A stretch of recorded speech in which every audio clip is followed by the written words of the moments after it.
Hi, I'm Julia Lage, and you're watching ForBassPlayersOnly.com. Cheers.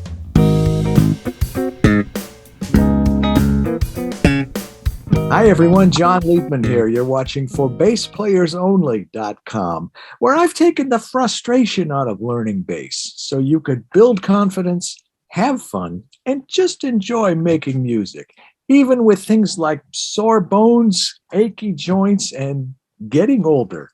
We have a very special guest this week. I'm very excited. I've been excited, looking forward to it. She's from Brazil originally. She's performed and or recorded with Pat Travers, Elliot Easton of the Cars, and many others, including Richie Kotzen, who just happens to be her husband.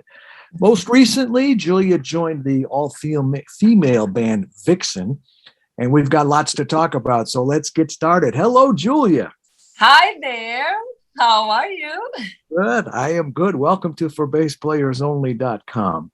Oh, it's my pleasure. You've got such a great story. Let's just start from the beginning. Tell me about your initial exposure to music growing up in Brazil. What were you listening to? Did you have musical parents, brothers and sisters, records playing? Or you're too young for records, but you know. No, I'm not that young. So tell me about those early days.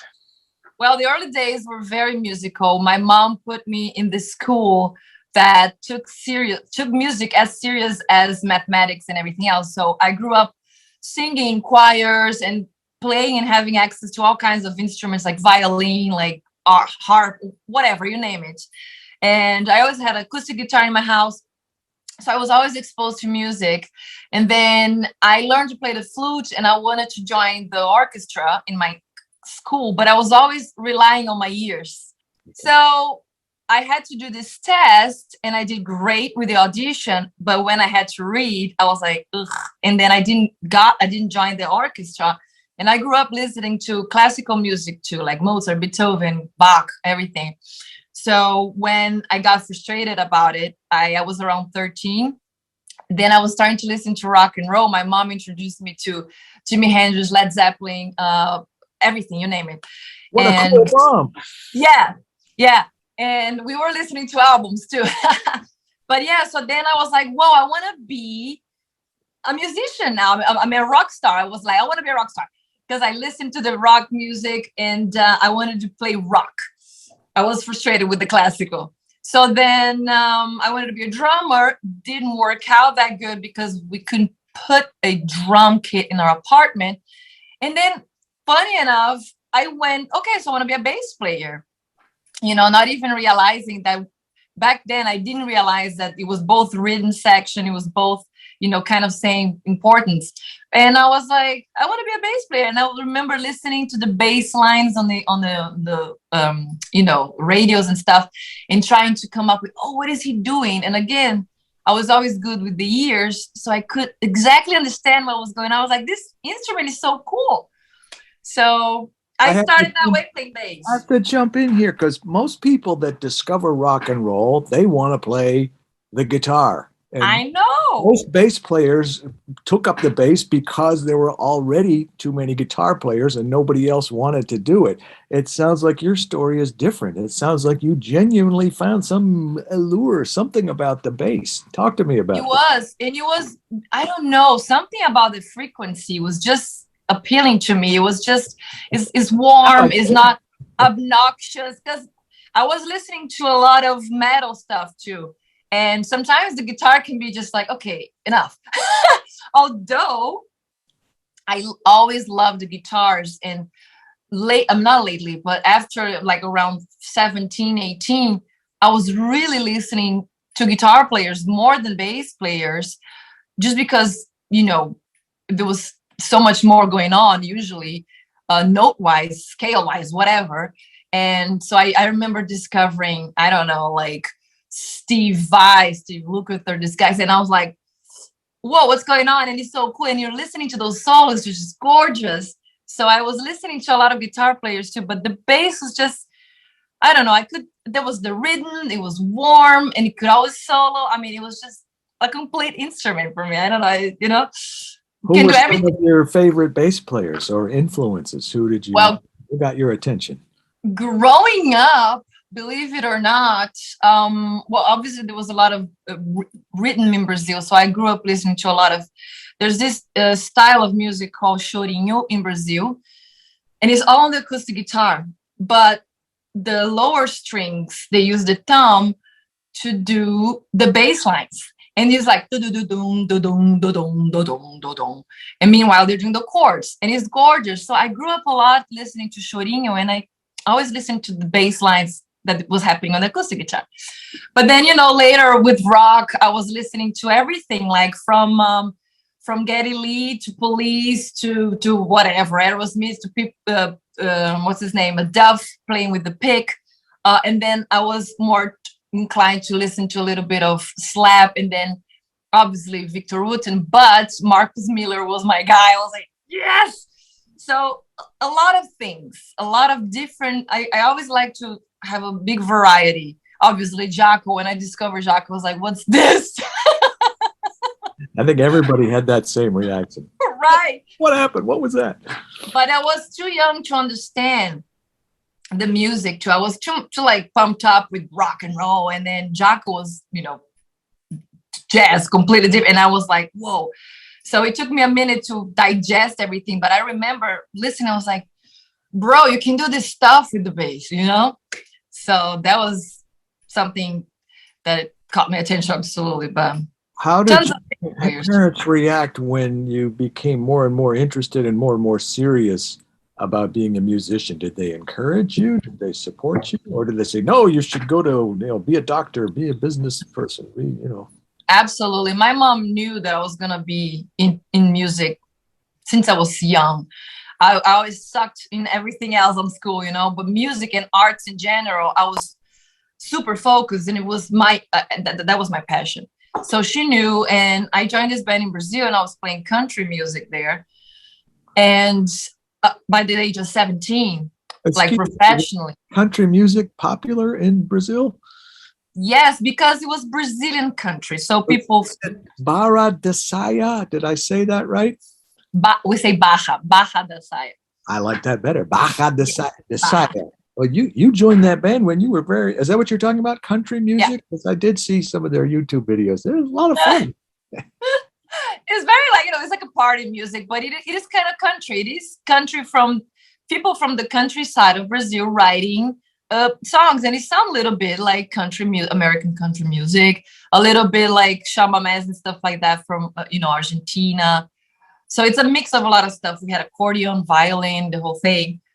So, but it wasn't really my passion, but I was exposed to big audience in the whole thing at 17 years old. The band was already kind of establishing. So my mom, she was my father too. Like the minute they saw me on TV, they were like, oh my God. I mean, how you don't support that, Do you have any brothers and sisters? I have two brothers, but they're completely different. Like my youngest brother, right now I don't know exactly what he's doing, but my mid brother, he works with computers and stuff like that. It's just completely different. So completely different. Well, what about moving to LA? I know you did that. You were still pretty young. Well, you're still pretty young now, but did you know anybody there? Did you have anything lined up, or did you just decide to go for it? I decided to go for it. The only person I knew here was my husband, Richie. You knew him before you moved to LA? Yes. Yeah, I only moved to America because of him, actually. Because I had my career in Brazil. I have everything done in Brazil for me. But I was very bored and very uninspired. I wasn't playing anymore. I was just playing the gigs, and I'll come back home, put the bass on the side, don't write, don't do nothing. So when I moved here, because of him, we started to date. He's like, why then quit the band? I stayed there 13 years anyways. I did all these major gigs, TVs and all. So he was like, move to LA with me and then restart your career here perhaps. And then that's what I did. Sorry, emails. And then slowly I started meeting people, going to those jams. I did some church gigs. That's how I did. In Brazil, I did that. I used to go to those jam sessions. Yeah. In Brazil, I started as a completely clueless musician and jumped right away to big band. I didn't have any of those bar gigs, anything like that. I was spoiled. And then I came here, I was doing bar gigs, church, everything that I never did in Brazil. But it was great. It was super humbling. It was a totally different experience. And I was playing a lot of rock, which was always my passion in the end. So I was very happy about that. And that's how it happened, networking. How long have you been married? Just a few years, right? We've been together for 10 years. We've been married for 5. Ah, okay. Yeah. I interviewed Richie a couple of times actually That's cool. At the Tech 21 booth at the NAMM shows. So we probably crossed between, yeah. Probably. I have another site called ForGuitarPlayersOnly.com, and he's on it. Mm-hmm. Well, what about you? What's happening now? What's keeping you busy?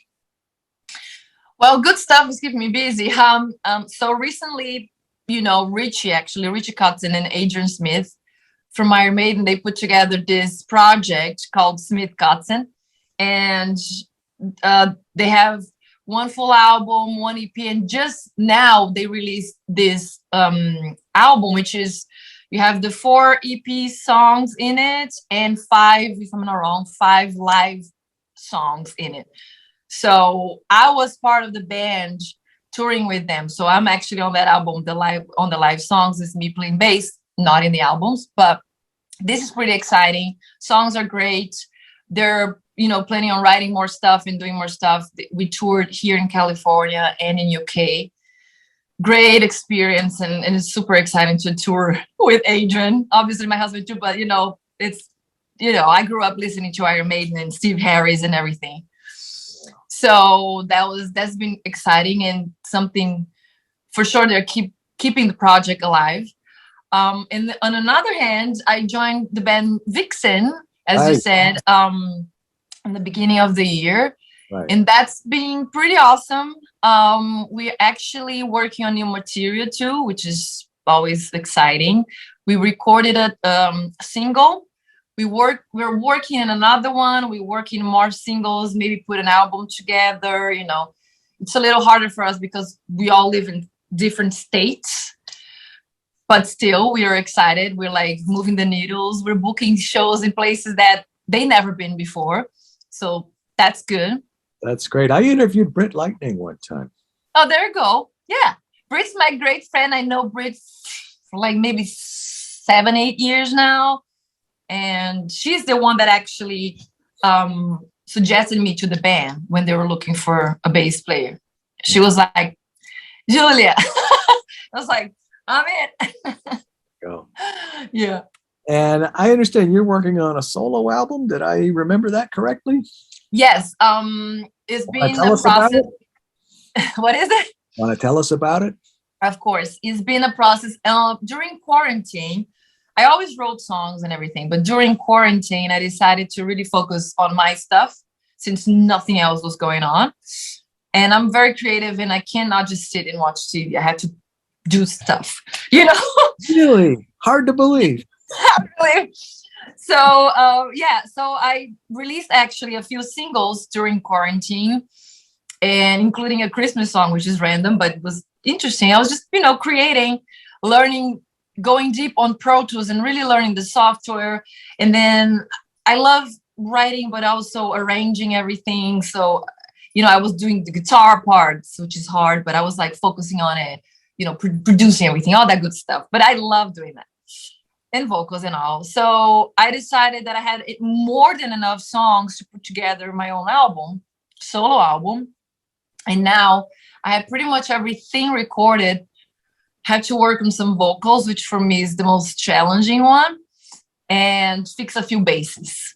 That's all. So I'm almost in the end of that. So I don't know when is it going to be ready, because obviously I have my priorities, which is Vixen, and obviously we're doing the Smith Kotzen stuff. But when I have more time now, I think we're going to be a little more, because Vixen, we have like obviously in the summer it's a boom of shows. Now it slows down a little.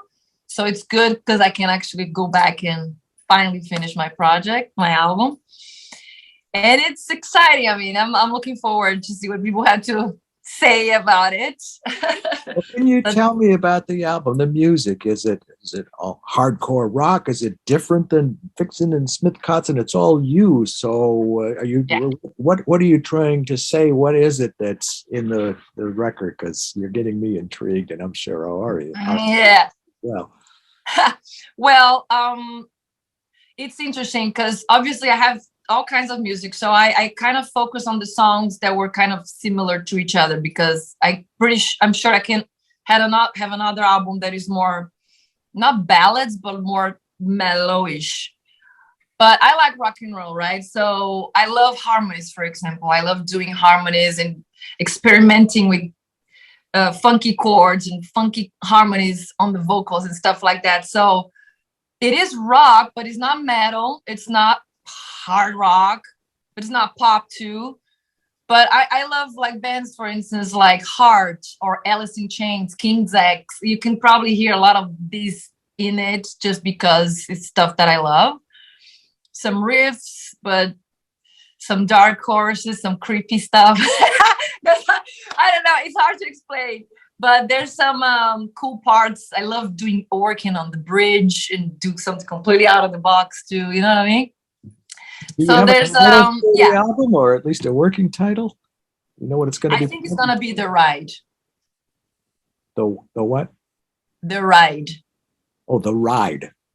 Because there's one song. The title of the song is The Ride, and I sing, I hope you really enjoy the ride. There you go. And anyways, so it goes. But so I figured that's a cool name for the album, you know. And it's a cool song too. And it's in drop D, which I love. Do you have a hip shot or something on your basses, or do you just tune it? I don't. I would love to have one with that. Richie's guitar has, and so I recorded with his guitar, which was helpful. But I don't have on mine, no. Tell me about your gear: basses, strings, amps, effects, whatever you use. I like being simple. I love the sound of the P bass on the SVT. It's just gorgeous.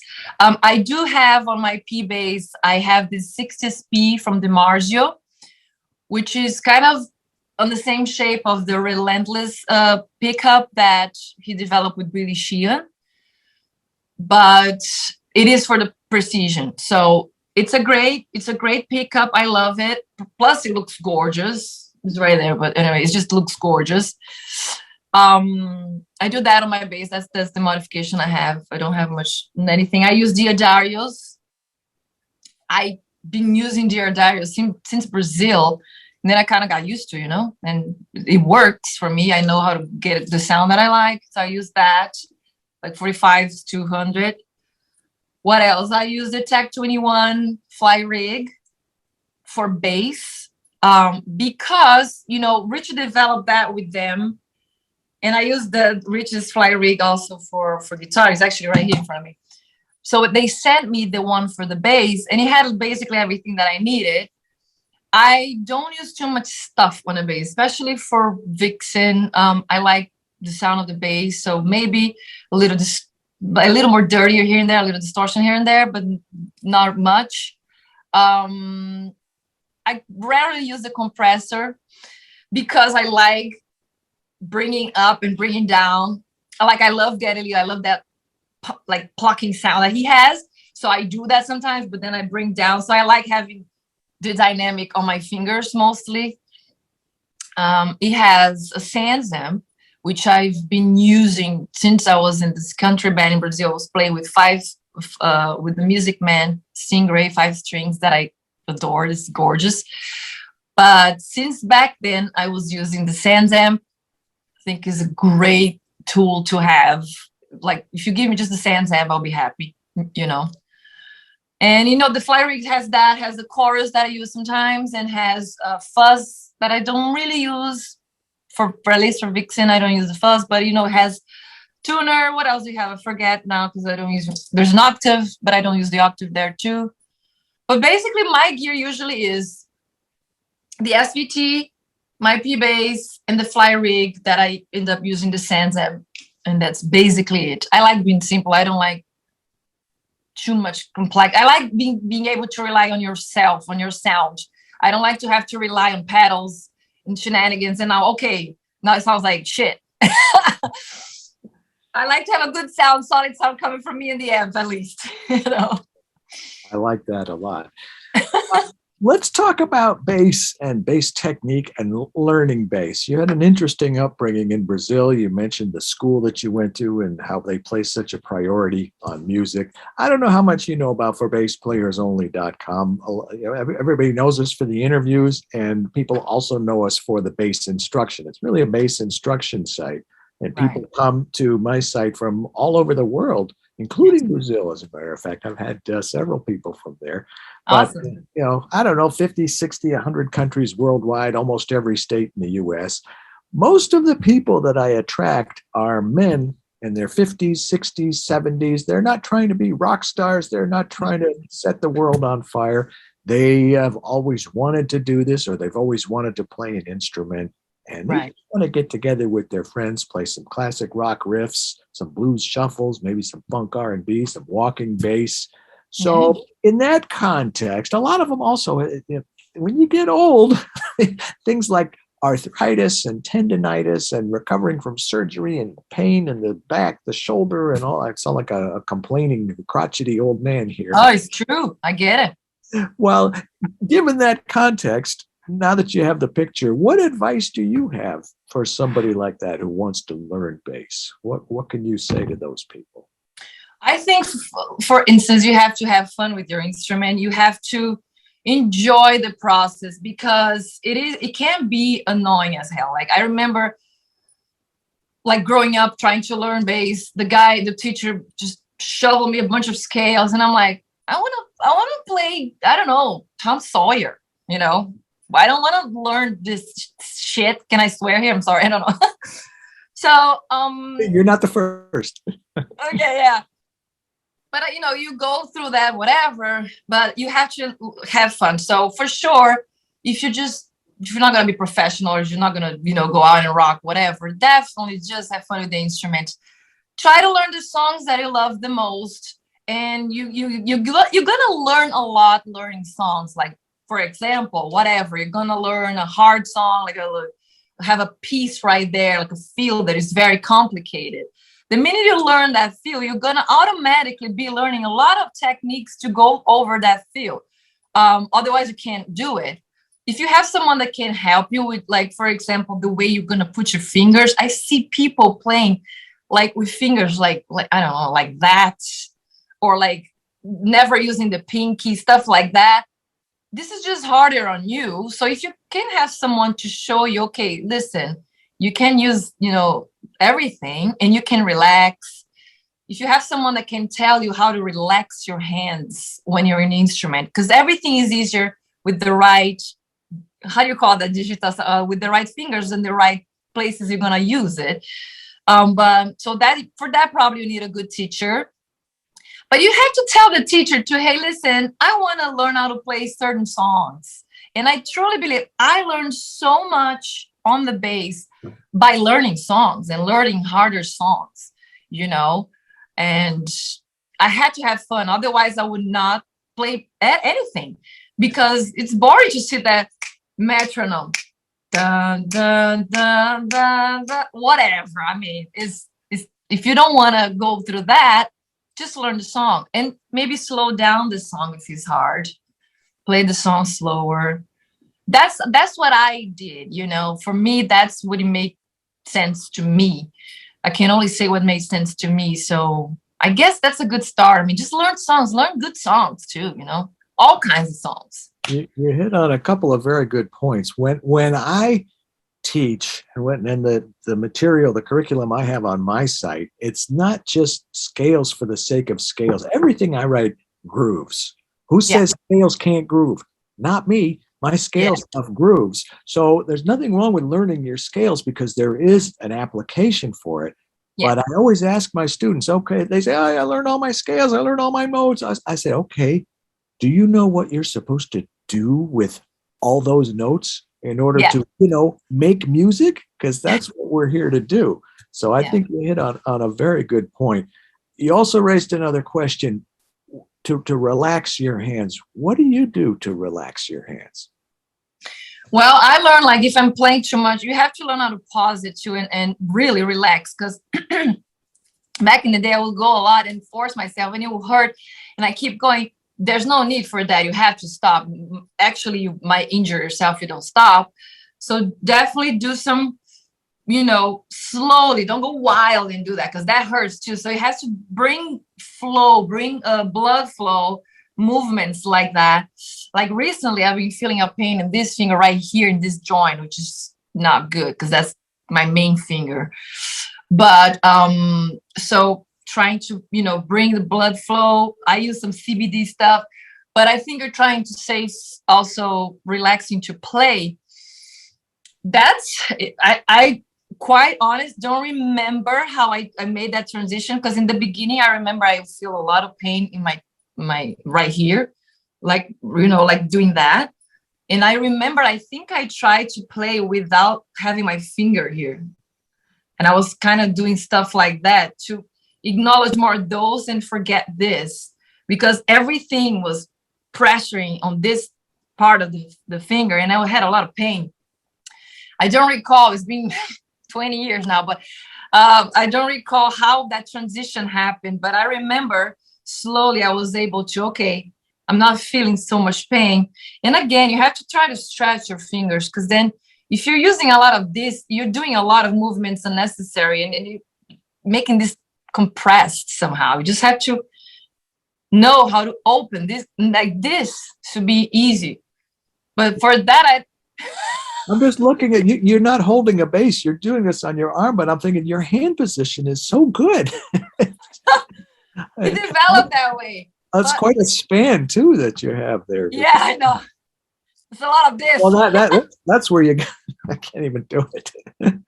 I know there are some good exercises, at least to try to go to all the frets one by one, and then you keep going up, or you're going to end up getting something there going on. Yeah, but right? that goes back to what I said before, because I've seen so many teachers videos, YouTube, whatever. Okay, go like this. Da, da, da, da, da, da, da, da, da, da, da, da, da. Now go down. Da, da, da, da, da, da, da, da. Now do the reverse. Da, da, da. Yeah. I have chromatic exercises. They go like this. Da, da, da, da, da, da, da, da, da, da, yes. da, da. Make music out of it. Make it groove. Yes. Make it fun to play. Make it music satisfying and rewarding. That's what I believe. That's being a great teacher too, because it's all about that too, for sure. Because nobody wants to sit there and do it. So I remember back in the day, a few times, like my teacher would bring me like, I don't know, 3 chords and guitar chords with the groove. All you need. Right. Exactly. And then like pentatonics, for example. Now so now go around and try to do solos using those notes, but you actually play music by then. There you go. And that's very, very, very important, because if you're not having fun, it become that, it's just like absolutely, it's nonsense. Nobody wants to do that. I mean, I guess some people like, honestly. I'm not that person. So let me ask you one more question. Yeah. If you can imagine, I know you play guitar, you sing, but what would you be if you were not a bass player? Something outside of music. Oh, I'll probably work with animals, veterinarian or something. Really? Yeah. Yeah, absolutely. I love animals. I love training dogs. I love animal behavior. I was always obsessed with it. So for sure, I'll work with animals or something related to food, because I also love cooking. Oh, that's right. I've seen some YouTube videos cooking, and you obviously love to cook. But maybe you could help me understand our dog, because my wife and I'll be watching TV, and he'll see a dog on TV, and he'll go crazy, or any kind of animal, but he won't bark at the TV. He'll go run to the back door and start barking at the door, and I just cannot figure out that logic.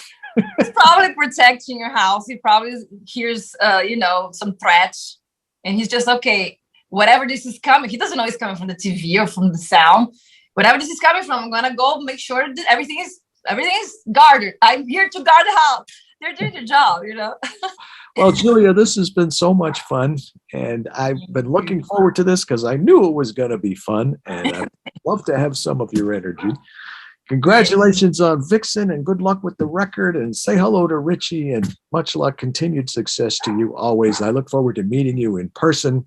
Yeah. And, seeing you perform live and in person. And I know you have a lot of notes left in you. You've got a lot of energy, so keep doing what you're doing and keep us posted. Let me know when the record comes out and we will let all of these nice people know about it. Absolutely. Thank you, John, for the space. I love chatting with everybody. I love the chat with you. So thanks for everything, for the space. I enjoyed it too. I'm John Liebman. You're watching ForBassPlayersOnly.com. I'm the founder and first baseman, by the way, of ForBassPlayersOnly.com, where I've taken the frustration out of learning bass so you could build confidence, have fun, and just enjoy making music, even with things like sore muscles, achy joints, and just getting older. Thanks to our special guest, Julia Lage. That's how you say it, right? Julia Lage, that's it. Julia Lage. Hope to see you again, and we will see all you again next week. Once again, I'm John Liebman. Let's play bass.